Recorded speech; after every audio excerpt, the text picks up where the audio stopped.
Hello, നമുക്കിന്ന് കള്ളൊഴിക്കാതെ നല്ല സോഫ്റ്റും tasty ആയിട്ടുള്ള കള്ളപ്പം എങ്ങനെയാണ് തയ്യാറാക്കുന്നതെന്ന് നോക്കാം. ആദ്യം തന്നെ ഞാനിവിടെ ഒരു ഗ്ലാസ്സിൽ ഒരു തേങ്ങ പൊട്ടിച്ച് വെള്ളം എടുത്തിട്ടുണ്ട്. ഏകദേശം അര ഗ്ലാസ് വെള്ളം ഉണ്ടാകും. അതിലേക്ക് 1/4 ടീസ്പൂൺ അളവിൽ ഇൻസ്റ്റൻറ്റ് ഈസ്റ്റും 1 സ്പൂൺ പഞ്ചസാരയും കൂടെ ചേർത്ത് കൊടുക്കാം. ഇത് നന്നായിട്ടൊന്ന് മിക്സ് ചെയ്തെടുക്കാം. അതിനുശേഷം ഇതൊരു നമുക്ക് 6-7 മണിക്കൂർ ഒന്ന് പുളിക്കാനായിട്ട് മാറ്റി വെച്ച് കൊടുക്കണം. ഞാനിവിടെ 1/4 കപ്പ് അളവിൽ പച്ചരി എടുത്തിട്ടുണ്ട്. അപ്പോൾ അത് നന്നായിട്ടൊന്ന് കഴുകി 4-5 മണിക്കൂർ വെള്ളത്തിൽ കുതിർത്തെടുത്തിട്ടുള്ളതാണ്. അപ്പോൾ നമുക്കിത് വെള്ളം ഒന്ന് ഊറ്റിയെടുത്തിട്ട് മിക്സിയുടെ ജാറിലേക്ക് ഇട്ട് കൊടുക്കാം. ഇനി ഇതിലേക്ക് നമ്മൾ നേരത്തെ തയ്യാറാക്കി വെച്ചിരിക്കുന്ന തേങ്ങ വെള്ളം അതും കൂടി ഒഴിച്ചു കൊടുത്ത് നന്നായിട്ടൊന്ന് അരച്ചെടുത്തിട്ട് വരാം.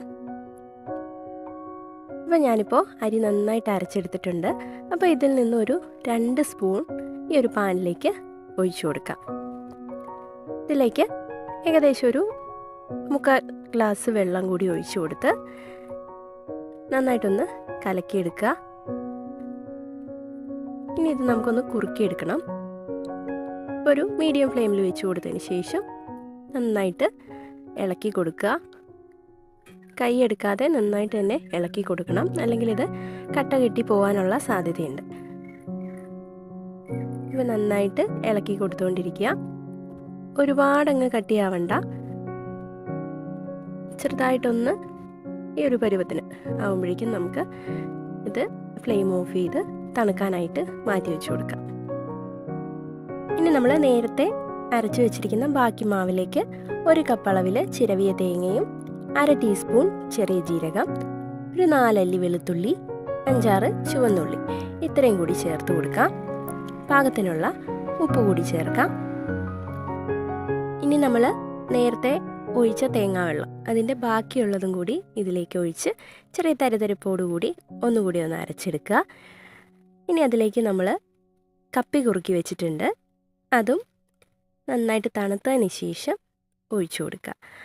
ഒന്നും കൂടി ഒന്ന് അരച്ചെടുത്ത് നമുക്ക് വേറൊരു പാത്രത്തിലേക്ക് ഒഴിച്ചു കൊടുക്കാം. അപ്പോൾ അധികം വെള്ളമായി പോവാതിരിക്കാൻ ശ്രദ്ധിക്കുക. ഇത്തിരി ഒരു കട്ടിയോടുകൂടി തന്നെ വേണം മാവ് റെഡിയാക്കി എടുക്കാനായിട്ട്. അപ്പോൾ ഇതാ നമ്മുടെ മാവ് ഇവിടെ റെഡി ആയിട്ടുണ്ട്. ഇനി ഇത് നന്നായിട്ടൊന്ന് പുളിച്ച് പൊങ്ങി വരണം. അപ്പോൾ അതിനായിട്ട് നമുക്കിതൊന്ന് ഒരു 5-6 മണിക്കൂർ ഒന്ന് അടച്ച് മാറ്റി വെച്ച് കൊടുക്കാം. ഇപ്പോൾ ഒരു 6-7 മണിക്കൂർ കഴിഞ്ഞിട്ടുണ്ട്. നമ്മുടെ മാവൊക്കെ പൊങ്ങി റെഡി ആയിട്ടിരിക്കുകയാണ്. അപ്പോൾ നമുക്കിനി മാവ് കോരി ഒഴിച്ച് അപ്പം ഉണ്ടാക്കിയെടുക്കാം. അപ്പോൾ ഓരോ തവി വീതം മാവ് കുറേശ്ശെയായിട്ട് ദോശക്കല്ലിലേക്ക് ഒഴിച്ചു കൊടുക്കുക. ഒരുപാടൊക്കെ പരത്തി കൊടുക്കണ്ട, ഇത്തിരി കട്ടിക്ക് വേണം നമ്മൾ ചുട്ടെടുക്കാനായിട്ട്. ഒരു വശം കുക്കായി കഴിയുമ്പോൾ നമുക്കിത് തിരിച്ചിട്ട് കൊടുക്കാം.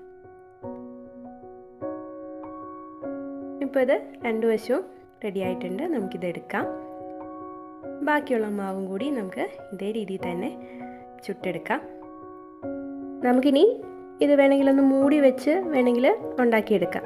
അതായത് മറിച്ചിടാതെ തന്നെ നമുക്ക് കുക്ക് ചെയ്തെടുക്കാം. അപ്പം ഞാൻ എന്തായാലും 2 വശവും മറിച്ചിട്ടാണ് കുക്ക് ചെയ്തെടുക്കുന്നത്. അപ്പോൾ നമ്മൾ കള്ളൊക്കെ കിട്ടില്ലാത്ത സ്ഥലത്തൊക്കെ ഇതുപോലെ നമുക്ക് കള്ളപ്പൊക്കെ ഉണ്ടാക്കിയെടുക്കാം. പെട്ടെന്ന് തന്നെ ഉണ്ടാക്കിയെടുക്കാവുന്നതേ ഉള്ളൂ. അപ്പോൾ ഇതുപോലെ ഒന്ന് ഉണ്ടാക്കി നോക്കിയിട്ടില്ലാത്തവരൊക്കെ ട്രൈ ചെയ്ത് നോക്കുക.